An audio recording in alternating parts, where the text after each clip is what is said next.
First question is from Dan Granucci.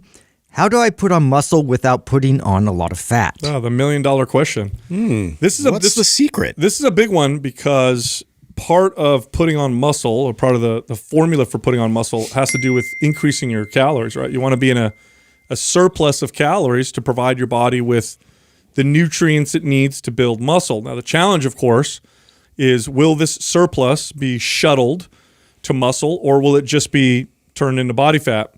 And again, that's a tough question.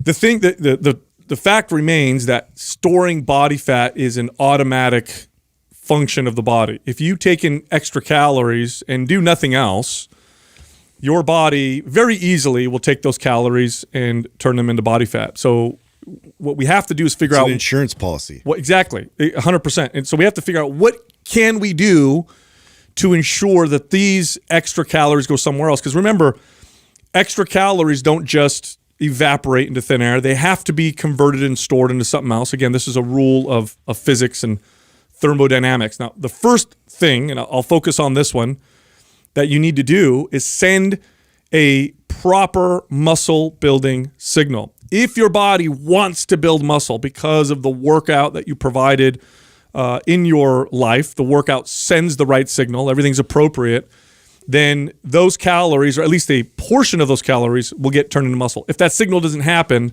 the default is to store more body fat. For that point, that's why I love to change my routine while I'm also switching over into like a bulk. Send the loudest signal. Yeah, so if I'm getting ready to switch over into a bulk or transition out of a cut or a maintenance phase, I also like to transition into a new program. So it's just a whole new stimulus, and that way I almost, I don't guarantee, but I better insurance that the extra calories, there's a muscle preserving effect, right, will get allocated over into building muscle instead of storing body fat.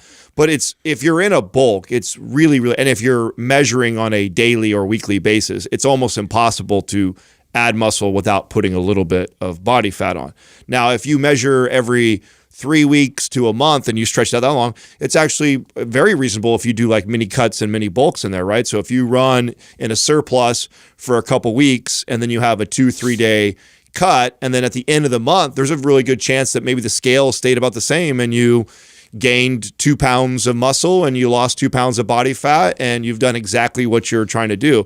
But if you get hung up on measuring every single day or every week even, and then you freak out because you see the body fat go up a little bit, I mean, that's going to happen when you're watching that closely. Yeah, wouldn't you say, drawing this out for an elongated period of time versus like trying to do a more extreme approach to this would make a big difference as well in keeping the body fat low? Yeah, and it really does depend on the individual and the circumstances. Typically, yes, but there is evidence to show that sometimes a shorter, more aggressive bulk might actually be more beneficial. It really does depend on the individual. Here's the truth, and this is what makes it so challenging.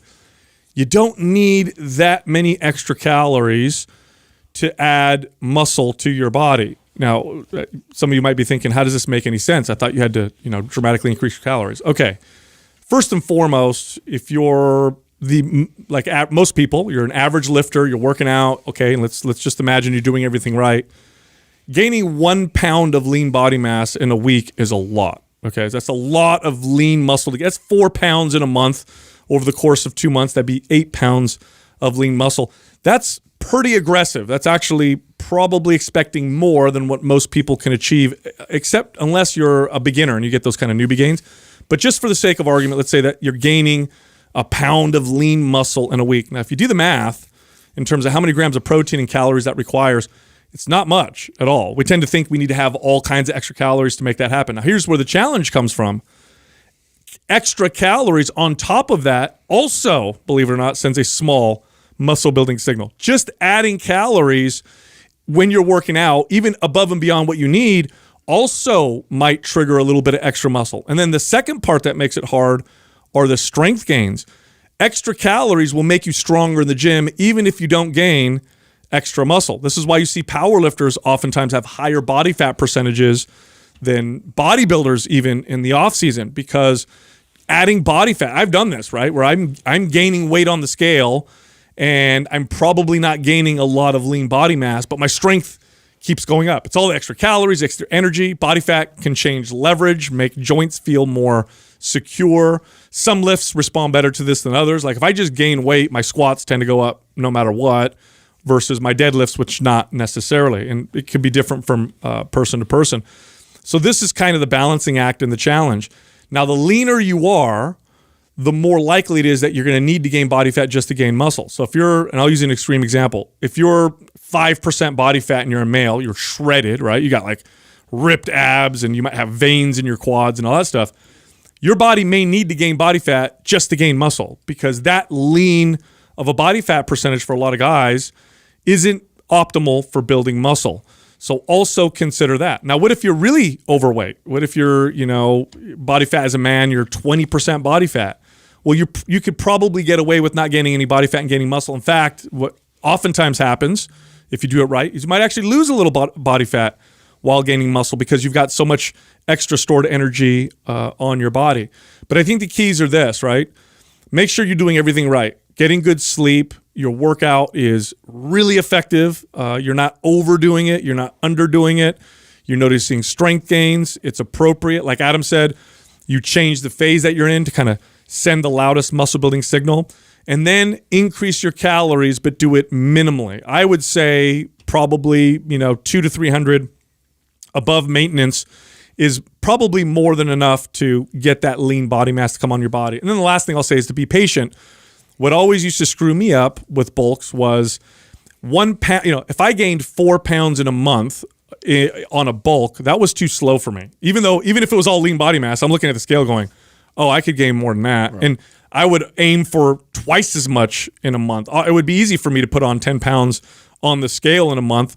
Was that muscle? No, it was just a bunch of bloat and body fat from really being aggressive with the bulk. So those things, I think, will give you, that we just talked about, will give you the best chances of gaining lean body mass without putting on too much body fat.